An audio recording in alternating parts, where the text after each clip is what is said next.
ఆంధ్రప్రదేశ్ రాష్ట్ర మంత్రిగా ప్రమాణం స్వీకారం చేసినందుకు చాలా ఆనందంగా ఉంది. నన్ను ఎంపిక చేసినటువంటి మా అధ్యక్షులు శ్రీ పవన్ కళ్యాణ్ గారికి ఎల్లవేళలా కూడా కృతజ్ఞుడై ఉంటాను.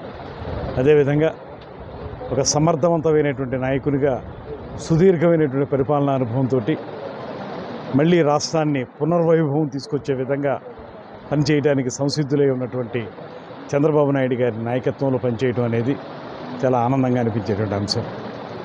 దీంతోపాటు నేను రాజమండ్రి రూరల్ నుంచి పోటీ చేద్దాం అనుకున్నప్పుడు తప్పనిసరి పరిస్థితుల్లో అనుకోని విధంగా నిడదవోలు నియోజకవర్గానికి రావటం, ఇక్కడ నిడదవోలు నియోజకవర్గానికి చెందినటువంటి ప్రజలందరూ కూడా కులమతాలకు అతీతంగా నాకు ఇచ్చినటువంటి మద్దతు కానీ, ఇచ్చినటువంటి భారీ మెజార్టీ కానీ ఇవన్నీ కూడా జీవితంలో ఎప్పుడు కూడా మర్చిపోలేనటువంటి అంశాలు.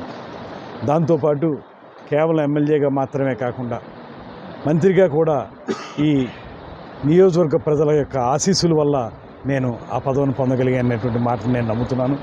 అందుకు ప్రజలందరికీ కూడా శిరస్సు వంచి నమస్సుమాంజలి తెలియజేస్తూ, అదేవిధంగా రాబోయే రోజుల్లో ఒక పక్కన ఎమ్మెల్యేగా నియోజకవర్గాన్ని, మరో పక్కన రాష్ట్ర మంత్రిగా రాష్ట్రాన్ని, నాకు అప్పచెప్పినటువంటి శాఖని సమర్థవంతంగా నిర్వహించే విధంగా నా కార్యక్రమాన్ని, నా కార్యాచరణని ఏర్పాటు చేసుకుంటా అనేటువంటి మాటని తెలియజేస్తున్నాను.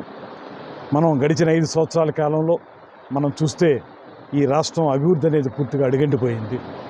సంక్షేమం పేరుతోటి బటన్లు నొక్కుతున్నాం అనేటువంటి కార్యక్రమం వరకే పరిమితమై, ఇక అభివృద్ధి అనేటప్పటికీ ఎవరైనా అభివృద్ధిని అడిగితే వాళ్ళ వ్యక్తిగత దూషణలు చేసేటువంటి పరిస్థితికి దిగజారిపోయినటువంటి వైఎస్ఆర్ కాంగ్రెస్ పార్టీ నాయకులు, ముఖ్యమంత్రి దగ్గర నుంచి కింది స్థాయి నాయకుడి వరకు వ్యక్తిగత దూషణలకే వాళ్ళ కాలాన్ని వెళ్ళబుచ్చారు. అటువంటి పరిస్థితుల్లో ఇవాళ మళ్ళీ మేమందరం కూడా భారీ మెజార్టీలతో అధికారంలోకి రావడం జరిగింది.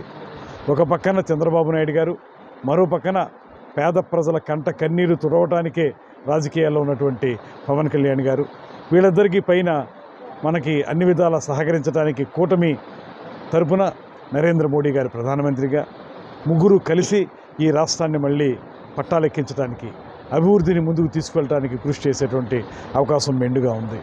ఆ నేపథ్యంలో నేను అందులో భాగస్వామిని కావటం, ఒక ఎమ్మెల్యేగా, ఒక మంత్రిగా ఈ మహాక్రతువులో నేను కూడా భాగస్వామిని కావటం అనేది నాకు చాలా ఆనందం కలిగిస్తుంది. ప్రజలందరి యొక్క ఆదరాభిమానాలతోటి, అదేవిధంగా మా పవన్ కళ్యాణ్ గారు, చంద్రబాబు నాయుడు గారి యొక్క సపోర్ట్ తోటి ఖచ్చితంగా నియోజకవర్గానికి, రాష్ట్రానికి మంచి చేయగలుగుతా అనేటువంటి నమ్మకం నాకు ఉంది.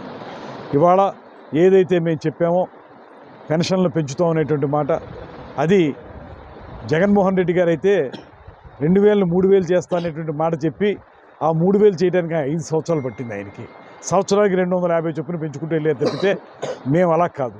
ఇవాళ చంద్రబాబు నాయుడు గారు స్పష్టంగా ఏదైతే చెప్పారో, పవన్ కళ్యాణ్ గారు ఏదైతే చెప్పారో 3000ని ఎకాఎకి 4000 చేస్తామనేటువంటి మాట.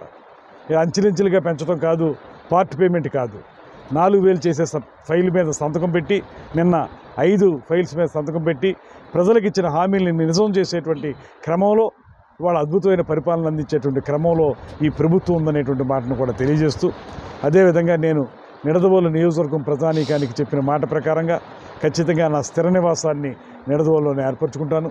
ప్రజలందరికీ ఎల్లవేళ అందుబాటులో ఉంటాను. ఏ సమస్య ఉన్నా తప్పనిసరిగా పరిష్కరించడానికి కృషి చేస్తాను.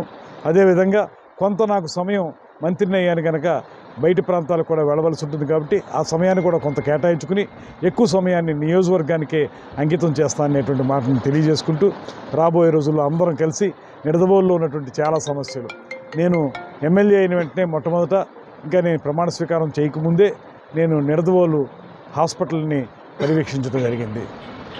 ఇప్పుడు కలగా మిగిలిపోయినటువంటి 100 బెడెడ్ హాస్పిటల్గా దాన్ని అప్గ్రేడ్ చేయడం అనేటువంటి అంశంలో ఇప్పటివరకు సరైనటువంటి కార్యక్రమాలు జరగలేదు. దాన్ని 100 బెడెడ్ హాస్పిటల్గా అప్గ్రేడ్ చేసే విషయంలో నేను పూర్తి స్థాయిలో కృషి చేస్తానని, అదేవిధంగా రైతాంగ సమస్యల మీద నిన్న పెండియాల పంపింగ్ స్కీమ్ దగ్గర నుంచి వాటర్ని రిలీజ్ చేసే కార్యక్రమాన్ని మంత్రిగా పదవి స్వీకారం చేసిన తర్వాత మొట్టమొదటి కార్యక్రమంగా చేపట్టడం జరిగింది. మాకు ఉన్నటువంటి నినాదం కూడా ప్రతి చేనుకి నీరు, ప్రతి చేతికి పని అనేటువంటి నినాదం ఏదైతే ఉందో దాని ప్రకారంగా ప్రతి చేనికి నీరు అందే విధంగా, ప్రతి చేతికి పని అందే విధంగా, దాంతోపాటు నిన్ననే మెగా డిఎస్సికి వారు పూర్తి స్థాయిలో సంతకం చేయడం జరిగింది. మెగా డిఎస్సి వస్తే రమారవి 16,000 పైచీలకు టీచర్లు మనం ఈ రాష్ట్రానికి రావడం జరుగుతుంది. చాలామంది ఎన్నాళ్ళలో వేచి చూస్తున్నటువంటి ఆ కార్యక్రమం జరుగుతుంది.